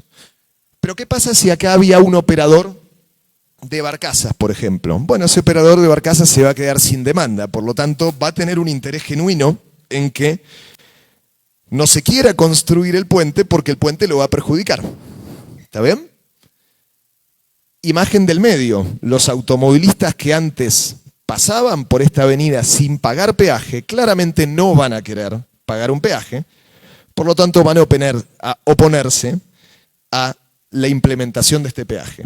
Por otra parte, los vecinos del sector, si no tienen auto y se ven afectados en menor medida por la congestión, por el ruido y por la contaminación que esto genera, claramente se van a ver beneficiados. A la derecha, las personas que toman el transporte público claramente se van a ver beneficiadas con metro. El metro permite desplazar a mucha gente más rápido que otras alternativas de transporte público como son los buses, por ejemplo. ¿Quién podría haberse perjudicado? Bueno, los operadores de buses en superficie que compiten con este metro, por otro lado, y por otra parte, vecinos del sector, dado que toda construcción y operación de un sistema de transporte masivo como el metro genera vibraciones en los alrededores. Esto nos da pie a pensar en qué son los entornos desfavorables para la movilidad. Si vamos a las mismas estadísticas de la Organización Mundial de la Salud, nos dice que más del 90% de las muertes ocurre en países de ingresos bajos y de ingresos medios como lo es Colombia. Por otra parte, cuando vemos la estadística por región, por continente, vemos que las tasas de mortalidad son muy distintas. Entonces, aquellas regiones en donde hay mayor mortalidad claramente son entornos geográficos desfavorables para la movilidad en términos de seguridad vial. Si vamos a este gráfico, que lamentablemente no se ve muy bien, lo que nos muestra es que la accesibilidad, que sería una proxy de los tiempos de viaje, en distintas ciudades de distintos continentes, suelen ser muy distintos. ¿Dónde hay mayores problemas para acceder a oportunidades de trabajo? Bueno, en ciudades de Estados Unidos, lo cual puede resultar una paradoja. Estados Unidos es el país que probablemente más infraestructuras de transporte ha construido en el mundo en el último siglo, y aún así los tiempos de viaje son más largos que en otras ciudades. ¿Por qué? Porque tienen ciudades de muy baja densidad en donde las distancias a recorrer son muy largas, por lo tanto los tiempos de viaje también lo son. Esto también genera la existencia de entornos desfavorables dentro de las mismas ciudades, como lo vemos acá en lo que se llama mapas o diagramas de accesibilidad. Este es un ejemplo de Toronto, una ciudad en Canadá, en donde se puede ver que alrededor de estos ejes, que son las líneas de tren o de metro, hay muy buena accesibilidad, es decir, que los tiempos de viaje, por ejemplo, para ir al trabajo, para ir a realizar compras, etcétera, son muy bajos en comparación con los sectores de la ciudad que están más alejados del metro. Hay un concepto integrador que es lo que se llama pobreza de transporte, que nos permite distinguir grupos vulnerables por ingreso, por características sociodemográficas, incluyendo, por ejemplo, las personas que tienen movilidad reducida. Entonces, ¿cuáles son los aspectos principales de este concepto de pobreza de transporte? En primer lugar, la falta de disponibilidad de opciones. Por ejemplo, personas que no tienen auto, no tienen una moto para movilizarse, tienen claramente menos alternativas que quienes sí lo tienen. En segundo lugar, la accesibilidad, que es lo que vimos en la diapositiva pasada. Y en tercer lugar, los ingresos, la asequibilidad. Cuando una persona tiene menores ingresos, claramente desplazarse le resulta más difícil porque consume una mayor parte de sus ingresos en moverse. Por lo tanto, esta persona va a tender a moverse menos que otra que tiene ingresos más altos. En definitiva, en resumen, podemos identificar grupos vulnerables a los cuales enfocar oportunidades de mejora o políticas públicas según país o región, según zonas dentro de una ciudad, según grupos socioeconómicos, y también otras dos categorías que son implícitas de los conceptos anteriores, que son los horarios de viaje. ¿Por qué? Porque las personas que viajan a la noche normalmente no tienen opciones, por ejemplo, de transporte público. Y periodos de crisis, como fue la pandemia del COVID-19, de la cual vamos hablar más adelante. Y en este caso también había, durante la pandemia, menor disponibilidad de opciones para transportarse dentro de una ciudad y entre ciudades de las que hay actualmente. Vamos ahora a ver 5 claves, por así decirlo, que nos permiten enfocar políticas públicas para mejorar la movilidad, siempre teniendo en cuenta que existen grupos prioritarios o con mayores necesidades que otros. En primer lugar, les hablé a propósito de la infraestructura, porque uno asocia ingeniería civil con infraestructura, pero transporte es mucho más que infraestructura. Vamos a ver lo que se llama la paradoja del ensanche, o una solución tradicional, que es, bueno, enfoque basado en la infraestructura. Esto es muy típico de las ciudades norteamericanas, y en particular después de la Segunda Guerra Mundial. Bueno, tenemos congestión. El diagnóstico es, probablemente tenemos congestión porque no hay infraestructura suficiente. Entonces, ensanchemos una autopista y generemos una autopista de 23 carriles en total, como es esta autopista en Houston, en Texas, al sur de los Estados Unidos. Sin embargo, yo planteo que esto es algo muy similar a esta imagen de Los Simpson. No sé si a ustedes les gusta ver Los Simpson, que es ¿cómo salimos de un pozo? Bueno, pues cavando. Es exactamente lo mismo. ¿Qué es lo que vamos a hacer? Vamos a terminar agravando el problema como se ve. ¿Por qué agravamos el problema? Bueno, la práctica y la teoría también, la teoría académica, desde hace décadas, identificó 2 razones por las cuales ensanchar una autopista en donde hay congestión puede resultar en más congestión de la que había antes. En primer lugar, lo que llamamos tránsito inducido, que es, como aparentemente mejoran las condiciones para moverse, en este caso, en auto, esa mejora aparente va a atraer a más automovilistas de los que había antes. Si tenemos más viajes, pese a que aparentemente aumentó la capacidad porque ensanchamos la autopista, se va a formar congestión. Y en segundo lugar, el aumento en la capacidad no es tal. ¿Por qué? Porque toda autopista urbana, casi toda autopista urbana, termina cerca del centro de la ciudad. Y cerca del centro de la ciudad, sí o sí, en las salidas de la autopista vamos a tener una restricción de capacidad, que muchas veces es un semáforo. Por lo tanto, si ensanchamos indefinidamente el tronco de la autopista, pero siempre terminamos en un semáforo, la capacidad real de la autopista va a estar dada por la sección de menor capacidad, que es el semáforo. Por lo tanto, el aumento en la capacidad no es tal y vamos a tener más vehículos usando una infraestructura que va a tener casi la misma capacidad inicial. Por lo tanto, más congestión de la que había antes.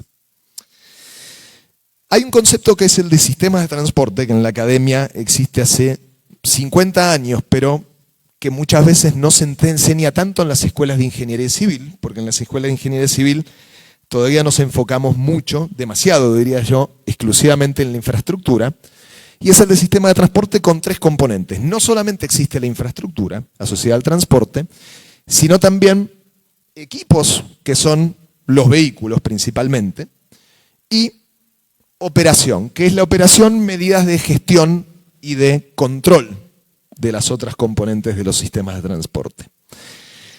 Tradicionalmente los ingenieros e ingenieras civiles nos ocupamos de la primera componente, mientras que las otras se los dejamos a los ingenieros mecánicos, ingenieros industriales o informáticos en el caso de la operación. Sin embargo, y esto es importante, el estudio de los sistemas de transporte es multidisciplinario. Ya desde la academia se sabe que en ocasiones tenemos que incorporar a otras disciplinas que son las que aparecen ahí abajo. Veamos un ejemplo de por qué las decisiones o de cómo las mejoras en el transporte no solamente deberían involucrar a la infraestructura, sino también a las otras componentes. Y es el de la electromovilidad. Yo hice mi doctorado en Santiago, es la capital de Chile, que es la ciudad de América Latina que más buses a energía eléctrica incorporado. Actualmente son prácticamente 3.000, que es la mitad de los buses que existen en toda la ciudad que circulan. Estos equipos son propiedad del Estado y son cedidos en concesión a distintos operadores privados, pero estos equipos tienen que funcionar con una infraestructura. Por lo tanto, es evidente que hay que desarrollar infraestructura específica. En este caso estamos hablando de 30 terminales específicos para buses eléctricos con sus cargadores. Ahora bien, nos falta la pata de la operación, que es, por ejemplo, cómo asignar los distintos buses a los distintos terminales y a los cargadores para que esto sea más eficiente, tanto en el uso de los recursos como en los niveles de carga de las baterías de los buses. Esto es una dimensión completamente nueva que en la operación de servicios tradicionales a diésel no se veía. Por lo tanto, requiere de la conjunción de estos tres factores. Segunda clave o tip: uso inteligente de la tecnología. ¿Y con esto a qué me refiero? La tecnología en sistema de transporte se puede usar en las tres patitas. En infraestructura, ahí tenemos una imagen de una tuneladora o tunnel boring machine. Esto puede alcanzar los 20 a 30 metros de diámetro, ¿está bien? Estamos hablando de maquinarias gigantes y muy costosas, tanto para construir como para operar, pero que en proyectos de gran envergadura, por ejemplo, la construcción de un túnel para una línea de metro, nos permiten ahorrar tiempo y dinero en su ejecución. ¿Está bien? En el caso de los equipos, bueno, electromovilidad, ahí tenemos otro ejemplo de un auto eléctrico funcionando con un cargador. Pero también vamos a ver cómo en la parte de operación podemos tener avances que puedan ser adoptados en forma sencilla y tener un impacto tangible en la movilidad de las personas en el día a día. Bueno, cuando uno enseña transporte público, ahí tenemos la imagen de personas esperando en un paradero, se puede demostrar matemáticamente, esto es teoría de colas, que la esperanza del tiempo de espera, es decir, el tiempo de espera promedio de las personas en un paradero, es la mitad del intervalo. Es decir, si normalmente pasa un bus cada 10 minutos, el tiempo de espera es un poquito mayor a 5 minutos. ¿Por qué? Porque nosotros, si no tenemos información, llegamos en forma aleatoria al paradero, por lo tanto nuestra espera mínima es de 0 minutos, nuestra espera máxima de 10, si tuvimos la mala suerte de que justo pasó un bus y tengo que esperar los 10 minutos hasta que pase el siguiente. Y a esto se suma una componente que depende de la variabilidad de los intervalos. Si el servicio es muy irregular, pasan siempre 2 buses juntos y después tengo que esperar 20 minutos, bueno, esa variabilidad va a ser alta y el tiempo de espera promedio va a aumentar. Ahora bien, ¿qué pasa si yo tuviera información? Si yo supiera perfectamente en qué minuto específico va a pasar el bus. ¿Qué hago? Lo que voy es ir al paradero, bueno, voy a llegar 1 minuto, 2 minutos antes para estar seguro de que no se me escapa. Siempre hay una cierta variabilidad en la caminata desde la casa hasta el paradero, pero no voy a tardar más que eso esperando. Y esto es muy importante. ¿Por qué? Porque está demostrado y hay pruebas desde décadas en la investigación académica en transporte, que a las personas les disgusta mucho más esperar de lo que les disgusta viajar en un vehículo. Entonces, este ahorro que podría ser de 5 minutos en promedio en los tiempos de espera, es equivalente en la percepción de las personas a ahorrarse 10 o 15 minutos viajando todos los días en un vehículo. ¿Se dan cuenta que esto es significativo? ¿Y qué es lo que se necesita? Lo que se necesita es muy poco. Se necesita tener GPS en los buses. Hoy todos tenemos un GPS en nuestro teléfono celular, por lo tanto no es costoso. Y desarrollar una aplicación para que los usuarios del sistema de transporte público puedan usarla. Lo que hay que hacer acá, y es parte de la gestión que muchas veces tienen que realizar las autoridades, es alinear los incentivos para que los operadores y los desarrolladores de estas aplicaciones hagan esta tarea. ¿Está bien? Y después queda en los usuarios, bueno, la voluntad de utilizarla o no, sabiendo que con información van a esperar menos tiempo. Otro ejemplo, esto es lo que se llama modelo de asignación, un modelo de asignación básico, en donde tenemos dos localidades unidas por dos caminos. Supongamos que estos caminos son iguales, y acá tenemos una definición del tiempo de viaje en cada camino en función del flujo. Esto es lo que se conoce como curvas BPR, en donde el tiempo depende de un tiempo base cuando no hay congestión, y a esto se le suma una componente estrictamente positiva que depende de lo que llamamos relación volumen-capacidad. Cuanto más flujo, más tiempo de viaje. ¿Está bien? ¿Por qué? Porque hay más vehículos queriendo pasar por un tramo de capacidad fija, por lo tanto va a haber más fricción y va a haber más congestión. Si los caminos son iguales, hay una formulación matemática, pero puse este caso porque es sencillo. Si los caminos son exactamente iguales, por ejemplo, en ambos casos tardo 20 minutos y no hay otras diferencias significativas, la mitad de los vehículos se debería ir por uno y la mitad se debería ir por otro. ¿Por qué? Porque hay indiferencia entre ambas rutas. ¿Está bien? Entonces, en este caso, si por ejemplo tenemos 1000 autos por hora, 500 se van a ir por uno y 500 se van a ir por el otro. Vamos a ponerle números a esto. Estos son parámetros, así que uno podría jugar libremente con estos parámetros. Imaginemos qué pasa si ocurre un accidente en uno de los caminos. Bueno, si ocurre un accidente, va a aumentar el tiempo de viaje en el camino en donde hubo el accidente. ¿Está bien? Ahora, ¿cuál es el problema? Que normalmente, esto antes de la llegada de las aplicaciones, no teníamos idea de cuándo ocurría un accidente. Por lo tanto, sin información, ocurre un accidente, seguimos teniendo 500 vehículos que se van por cada camino. ¿Está bien? Los 500 vehículos que eligieron irse por el camino donde hubo un accidente van a tardar más tiempo de viaje. Bueno, hice un cálculo de las horas totales perdidas para viajar entre A y B para esos vehículos con estos parámetros y da 473 horas. ¿Qué pasa si los conductores de los vehículos tuvieran información de la existencia del accidente? Bueno, como un camino es más lento que el otro, se hace el modelo del equilibrio.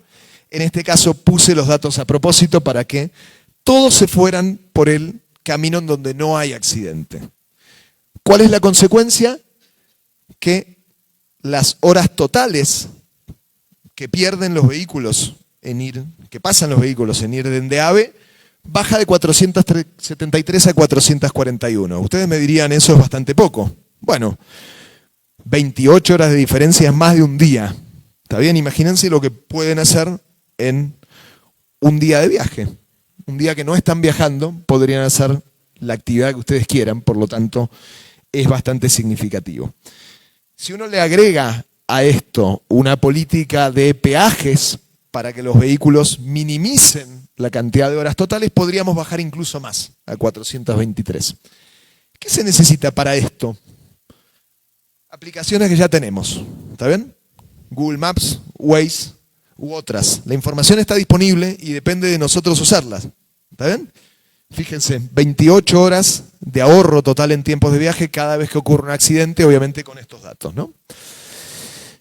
No solamente la información está disponible, sino que cuanto más usuarios la utilicen, a más vehículos conductores de vehículos utilizando esta información es más fiable, por lo tanto va a resultar en un mayor ahorro. Tercer tip o clave, los problemas no son los mismos en todos lados, por lo tanto, si los problemas no son iguales, las soluciones a proponer tienen que ser distintas. Es lo que llamamos soluciones locales para problemas locales. Este esquema a mí me encanta. En mis clases de ingeniería de transporte siempre empiezo la introducción por este esquema, que es lo que llamamos círculo vicioso del transporte público. No tiene un autor único porque hay distintos investigadores que han propuesto diversas variables. Yo adopté esta, pero la verdad que no hay diferencias significativas entre las distintas que aparecen en la literatura. Básicamente, ¿qué nos explica esto? Que cuando las ciudades crecen en su tamaño y los habitantes adquieren mayor ingreso, estos habitantes se compran más vehículos. Acá puse automóviles a propósito, después vamos a discutir si son automóviles o no son automóviles. Si hay más automóviles en la ciudad y los conductores usan los automóviles, si volvemos al ejemplo de la autopista, en las ciudades se van a formar más congestión de lo que había antes. ¿Cuál es el problema? Que la congestión afecta menos a los conductores de auto que a los usuarios de transporte público. ¿Por qué? Porque el transporte público son vehículos dando vuelta. Si esos vehículos dan vuelta más lento, no solamente los tiempos de viaje en vehículos son más largos y aumentarán en una medida similar a la que aumentan para el auto, sino además, como tenemos vehículos dando vuelta, los vehículos dan vuelta más lento, cada vez que espero a un vehículo de transporte público voy a tardar más tiempo esperándolo, porque se va a tardar más en dar la vuelta y el tiempo de espera es proporcional a ese tiempo que tarda la micro en darse la vuelta. Por lo tanto, el usuario de transporte público se va a ver perjudicado en mayor medida que el conductor del auto, y esto va a ser en definitiva que más personas quieran comprarse autos y usar autos, con lo cual reproducimos la dinámica de la congestión, que además afecta a los operadores del transporte público, que muchas veces se ven obligados a aumentar la tarifa. Por lo tanto, un eje más en el cual aumenta el atractivo del auto y cada vez tenemos más congestión. ¿Qué es lo que nos dice la teoría? Que tenemos 3 medidas clásicas para combatir esto, que son dar prioridad al transporte público, esto es a través de infraestructura, básicamente, vías exclusivas. Dar subsidios a los operadores de transporte público, esto puede ser subsidios a los combustibles, subsidios indirectos o directos a la tarifa para que los usuarios paguen menos, que es lo que se hace en muchas ciudades del mundo, también se hace en ciudades grandes de Colombia. Y restricciones al automóvil, ya sea cobrar estacionamientos, cobrar peajes, etc. Ahora bien, para ciudades grandes en países desarrollados este diagnóstico es muy acertado y las propuestas de solución, por lo menos en sus ejes, también. Bueno, estamos en Colombia, estamos en Ocaña y ustedes lo saben mejor que yo, se venden muchas más motos que autos. ¿Está bien? Las motos generan menos congestión que los autos. ¿Por qué? Porque ocupan menos espacio por pasajero que viaja. Pero generan muchos más accidentes. Y también producen mayor informalidad. Un ejemplo es el de los mototaxis. Por lo tanto, los problemas que se producen son distintos a lo que nos dice la teoría con este círculo vicioso. Evidentemente, si el problema es distinto, también lo serán las soluciones. Por lo tanto, vamos a una aplicación de lo que pueden ser soluciones locales para problemas locales. Este es un artículo que tenemos en revisión, en donde también participó el profesor Tomás Guerrero. Acá en Ocaña, y desarrollamos una encuesta de lo que se llama preferencias declaradas para ver qué pasa en escenarios hipotéticos. ¿Esto con qué fin? Con el fin de ver cómo las personas eligen entre transporte público formal, que son las busetas, y transporte público informal, que son los mototaxis. ¿Está bien? Aparte de las alternativas, que son alternativas locales, adaptadas a la realidad local, hay atributos dentro de este formulario de encuesta que son característicos de la ciudad en la que estamos. Como el clima, como el uso del casco y como la ocupación del vehículo. Bueno, hicimos un modelo de elección, me quedan 5 minutos, así que no me voy a detener en este esquema, pero esto tiene cierta complejidad, es lo que se llama un modelo híbrido con variables latentes asociadas a indicadores de percepción. Y llegamos a las siguientes conclusiones y oportunidades para política pública. Tenemos 2 grupos de usuarios, unos que sí o sí les gusta ir en auto, por lo tanto es muy difícil de bajarlos del auto, y otros que van a elegir en función del costo, del tiempo de viaje y de otras características. Esto nos da 2 oportunidades para política pública, que es mejorar el transporte público formal, en el caso de los usuarios que son compensatorios, es decir, que se fijan en el tiempo, en el costo y en otros atributos, y En el caso de los usuarios que sí o sí van a ir en auto, bueno, ahí probablemente se pueden hacer políticas de tarificación para que si vayan en auto, estacionen el auto lejos de las zonas de mayor congestión o probablemente lo usen menos, lo compartan, aunque sea. Clave número 4, y me quedan 3 o 4 minutos, así que voy a tener que ir muy rápido. Usar información actualizada. Durante la pandemia de COVID-19, ustedes lo sabrán bien, bajó mucho la movilidad tanto en entornos urbanos como interurbanos. Y entonces lo que quisimos ver, esto fue una investigación que fue parte de mi tesis doctoral, es de qué características de los viajes dependía la movilidad en transporte público, esto es en Santiago de Chile, durante la pandemia, y en particular cómo se veía afectada la percepción del viaje de las personas al viajar en vehículos con otra gente, hacinados, por así decirlo. ¿Qué obtuvimos? Que a la gente no solamente no le gustaba viajar con otras personas en un vehículo de transporte público, sino que le desagradaba mucho más cuando compartían un vehículo con personas que no ocupaban mascarilla. Por lo tanto, ¿qué recomendaciones hicimos? Bueno, controlar el uso de la mascarilla, que era obligatorio, pero que no necesariamente se controlaba bien. Y además, en términos operacionales, tratar de reforzar los servicios en los tramos de mayor demanda. ¿Esto por qué? Esto es para bajar el nivel de ocupación de los vehículos y permitir una mejor percepción. Lo que aparece a la derecha son multiplicadores asociados a cuánto le desagrada a una persona viajar en distintas condiciones en el transporte público. Y vimos que les desagradaba más a las mujeres que a los hombres compartir vehículo con otras personas, es decir, el viajar hacinadas, y que además había una dependencia del modo. En la micro les desagradaba más a las personas viajar en micros con otras personas que en trenes. Otro caso, un estudio que hicimos en varias ciudades de Latinoamérica, mostró un mayor uso del auto a costa de otros modos. Es decir, menos uso del transporte público, en particular para quienes disponían de auto. Y bueno, la duda que surgió ahí es cómo revertir este mayor uso de vehículos privados a mediano y a largo plazo para tener menor congestión.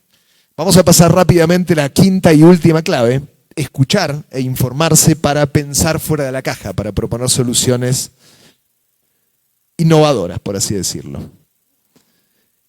Típicamente, cuando uno pregunta de qué depende el que una persona elija una opción u otra opción para transportarse por una ciudad, aparecen dos tipos de factores. Factores asociados a los modos, básicamente costo y tiempo. Factores asociados a las personas. Las elecciones dependen del ingreso, dependen de la disponibilidad, de la edad de las personas, del género, etc. Hay una tercera gama de factores que normalmente son omitidas en los modelos más básicos, que son percepciones asociadas a la confiabilidad, a la comodidad, a la seguridad, etc. Acá es donde nos quisimos enfocar también en un estudio realizado en Ocaña, en donde también participó el profesor Tomás Guerrero. Los invito hoy a la tarde, si mal no recuerdo. Él les va a presentar algo relacionado con este estudio, por lo tanto, en honor al tiempo, no voy a insistir mucho en este caso. Pero ¿qué es lo que vimos? Lo que quisimos ver es qué tanto las situaciones de violencia en el transporte público afectan a los hombres y a las mujeres. Y separamos las situaciones de violencia en dos episodios: situaciones asociadas a violencia sexual, como acoso, por ejemplo, y a violencia no sexual, como robo. En el caso de la violencia sexual, las mujeres habían sufrido muchas más situaciones de violencia que los hombres. En el otro caso no encontramos diferencias significativas. ¿Y esto qué recomendaciones se pueden hacer a raíz de estos hallazgos? Acá tienen los hallazgos más detallados a la izquierda. Entiendo que a la tarde los van a ver mejor. Bueno, dimos 3 recomendaciones, que es reducir los tiempos de exposición a través de un rediseño de rutas, iniciativas de seguridad local, pero también políticas más integrales. En resumen, lo tienen acá, la ingeniería civil ha permitido grandes avances en el transporte con un enfoque basado en la infraestructura. Sin embargo, como vimos, quedan muchos desafíos por resolver y algunas cuestiones han empeorado incluso.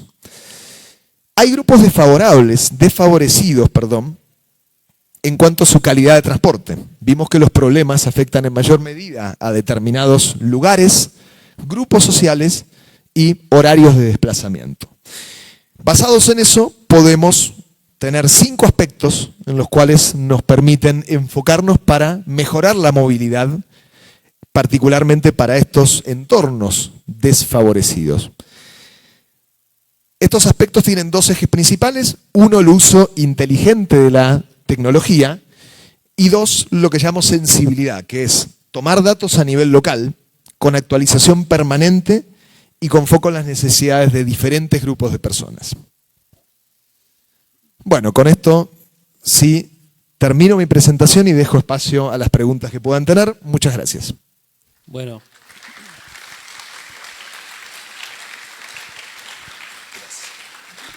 Muchas gracias, doctor Paul Vacnak. Abrimos en este momento el espacio para preguntas. Si alguno desea hacer una pregunta, puede levantar la mano y yo le acerco el micrófono.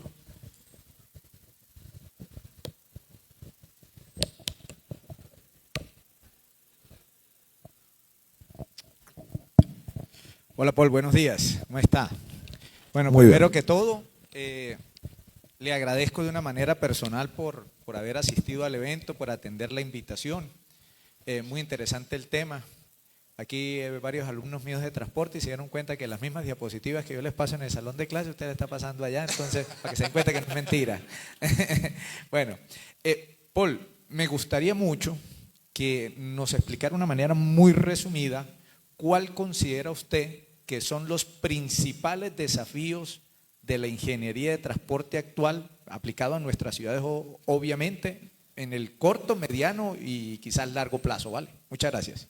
Bueno, muchas gracias Tomás por la introducción y por la pregunta. A ver, que es una excelente pregunta. Yo creo que sería un poco arrogante de mi parte con un día en Ocaña decir cuáles son los principales desafíos. Voy a volver a la diapositiva en donde presenté a modo de imágenes los desafíos.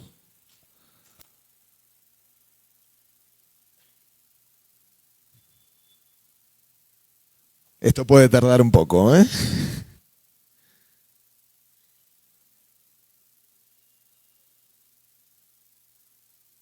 Ya vamos llegando.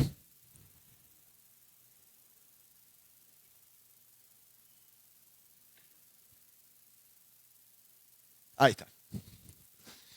Bueno, de estos desafíos, claramente la congestión producida por el uso del auto no debería ser el principal. Yo creo que el principal, en primer lugar, enfocarse en los accidentes. Como bien lo sabemos, la accidentalidad producida por la moto es mucho mayor que la producida por el automóvil y por otros modos. Por lo tanto, esto es primordial. Y relacionado con eso también la mala calidad del transporte público. Es lo que aparece ahí abajo, no digo el transporte público de acá sea tan malo, esto es una imagen en India seguramente o en países del sur de Asia. Pero claramente cuando uno tiene un transporte público de mala calidad, es decir, lento, poco confiable, digamos, con vehículos antiguos, irregular, etcétera, esto representa un incentivo para viajar en modos privados, que en el caso de Ocaña y de muchas ciudades de Colombia es más la moto que el auto. Entonces, el eje principal genera en cómo generamos un buen transporte público para que evitar que nos compremos tantas motos y que si las compramos, la usemos en los momentos y en los lugares donde realmente vale la pena hacerlo. Si tuviéramos un transporte público de calidad y también una infraestructura urbana para caminar, porque lo poco que he visto de Ocaña, tenemos veredas en algunos casos inexistentes, o aceras, ¿no? ¿Cómo le llaman acá? Andenes. Andenes en algunos casos inexistentes, en otros casos irregulares, que no nos permiten caminar con seguridad y con comodidad. Por lo tanto, evidentemente, si no podemos caminar y el transporte público es malo, Bueno, la opción primordial que uno siempre piensa es comprarse la moto. Entonces yo creo que lo primero pasa en prevenir. Ahora, si ya todo el mundo se compró la moto, ¿cómo hacemos para que esas motos se ocupen menos? Que se ocupen los fines de semana, cuando tenemos que ir realmente lejos. Pero para hacer desplazamientos de 4 o 5 cuadras en la ciudad, si tuviéramos una buena infraestructura peatonal, seguramente sería mucho menor el uso de la moto, lo cual resultaría en menos accidentes. Básicamente eso para resumirlo. Acá. Sí. ¿Cómo estás, Paul? Muchas gracias por la charla. Mi punto iba muy relacionado con lo que estabas hablando ahora, que es el tema de la motocicleta como yo creo que es más un problema hasta incluso de salubridad, pues. Aquí en Colombia nosotros tenemos en las ciudades grandes problemas interesantes con las motos y desde la perspectiva de alguien que no es experto, entiendo que el mayor problema que tienen las motos es la falta de seguimiento de las normas viales. Ese es uno de los principales problemas que tenemos con la proliferación de motocicletas en entornos urbanos. Sí. ¿Ustedes han tratado de mirar ese tema a profundidad? ¿Cómo hacer o cómo hacerle entender al usuario de la moto que sigue siendo una persona más dentro del entorno de la viabilidad en las ciudades y no como un outlier o como un ente completamente aparte que puede hacer básicamente lo que quiera? Mira, es una muy buena pregunta u observación también, pero no creo que sea un problema específico de los conductores de motos. A ver, hay un tema común a América Latina, probablemente Chile sea una excepción en ese sentido, que es la falta absoluta de respeto por la prioridad del peatón.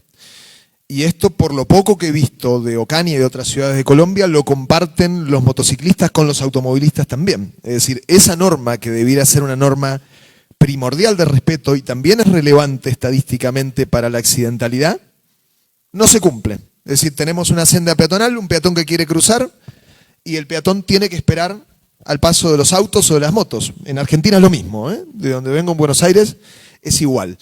En Chile hay un mayor respeto por el peatón y esto claramente genera dinámicas distintas.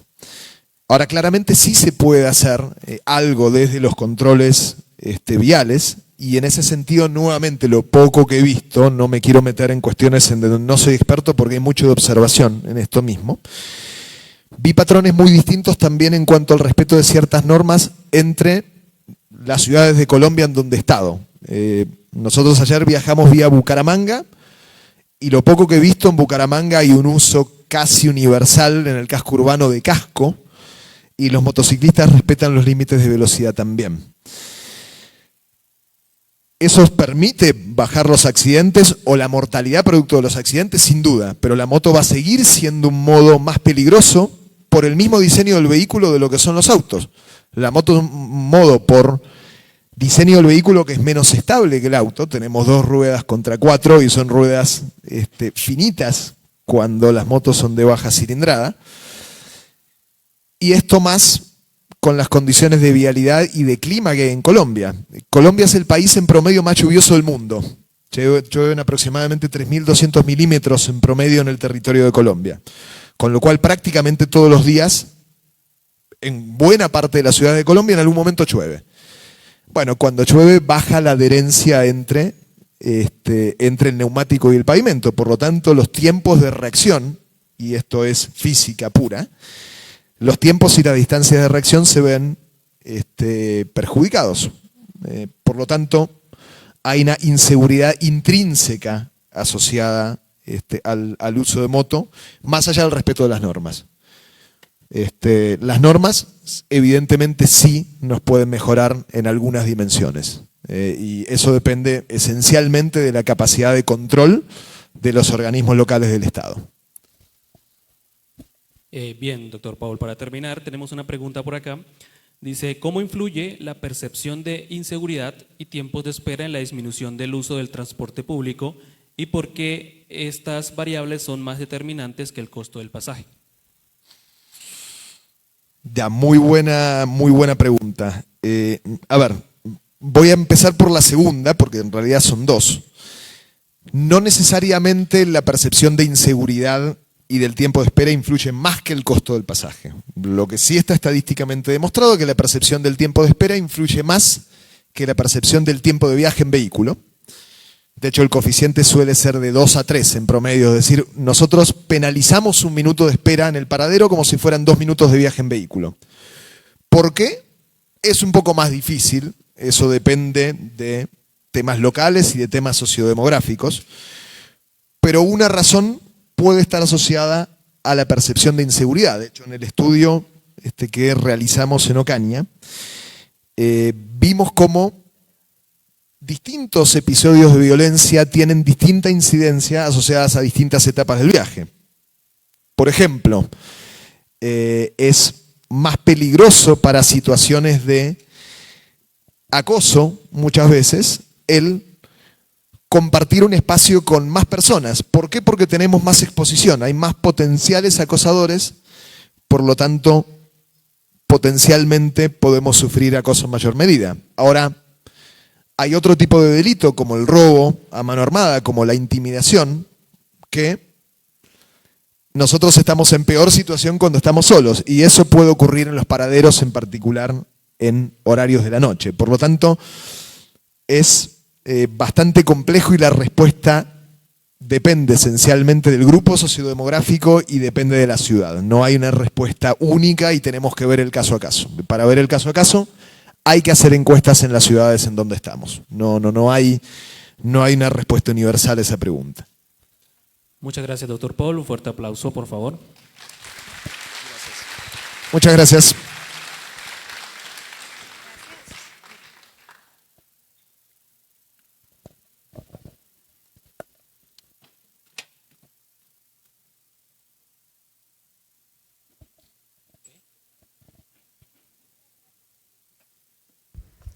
Bueno, muchas gracias por estar tan atentos.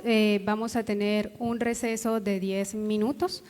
Durante este descanso vamos a tener un acompañamiento musical por el coordinador de cultura, Leonardo Arévalo, quien estará con el violonchelo, y el docente Sergio Acosta, que también nos va a acompañar con el piano.